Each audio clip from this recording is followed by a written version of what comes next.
স্মৃতি বেদনা ইসলাম গ্রহণ করার পরে আল্লাহর রাস্তায় দান করতে করতে করতে করতে সমস্ত টাকা পয়সা ধান দৌলত বিতরণ করে দিয়েছে। হযরতে বিলালকে রাখার মতো কোনো জায়গা নাই। ওই সমাজে হযরতে আবু বকর সিদ্দিক রাদিয়াল্লাহু তাআলা আনহু বাবা নিয়ে চললেন কোথায়? বিশ্বের নবীর নিকটে নিয়ে চলে গেলেন। দয়ার নবী মুস্তাফার নিকটে নিয়ে যাওয়ার পরে হযরতে আবু বকর সিদ্দিক বললেন, ইয়া রাসূলুল্লাহ, ইয়া হাবিবাল্লাহ, নবী গো, আপনার নিকটে এক গোলাম নয়, আপনার নিকটে দুই গোলাম এসেছে। হযরতে বিলালের দিকে নবী মুস্তাফা আমার যেতে তাকালেন, দয়ার নবী দুই চোখে পানি পড়ে গেল। হযরতে বিলাল রাদিয়াল্লাহু তাআলা আনহু বিশ্বের নবীর দিকে টুকরো করে দেখতে আছে, শরীর দিয়ে রক্ত বাবা করে করে করে চলে যায়। হযরতে বিলালকে নবী আমার বললেন, ও বিলাল, একটু তুমি আমার নিকটে চলে এসো।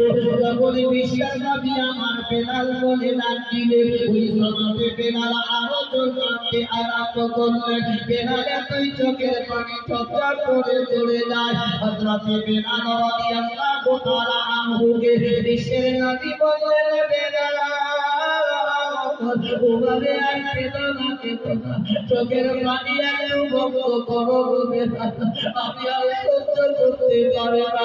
হযরতে বিলাল বললেন, ইয়া রাসূলুল্লাহ, ইয়া হাবিবাল্লাহ, নবী গো, আমি কালো কুরসি বলে আজ পর্যন্ত কেউ আমাকে বিলাল বলে ডাকেনি। ইয়া রাসূলুল্লাহ, ইয়া হাবিবাল্লাহ, নবী গো, আমার কষা খাওয়া বলে আমাকে কেউ কোনদিন বিলাল বলে ডাকেনি। ওগো আল্লাহর নবী গো, আপনি যখন আমাকে বিলাল বলে ডাকলেন, তখন আমার প্রতি আমার আরো বেশি বেশি মহব্বত বেড়ে গেল। ইয়া রাসূলুল্লাহ, ইয়া হাবিবাল্লাহ, নবী গো, আমাকে আজ পর্যন্ত কেউ বিলাল বলে ডাকে নাই।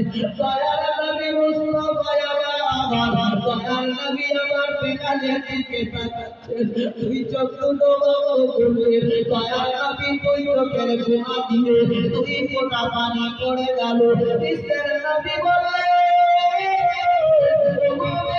শুনে নাও, শুনে নাও, আমি নবী মুস্তাফা বলি, তোমাকে আমি এমন একটি জায়গাতে দিয়ে দিলাম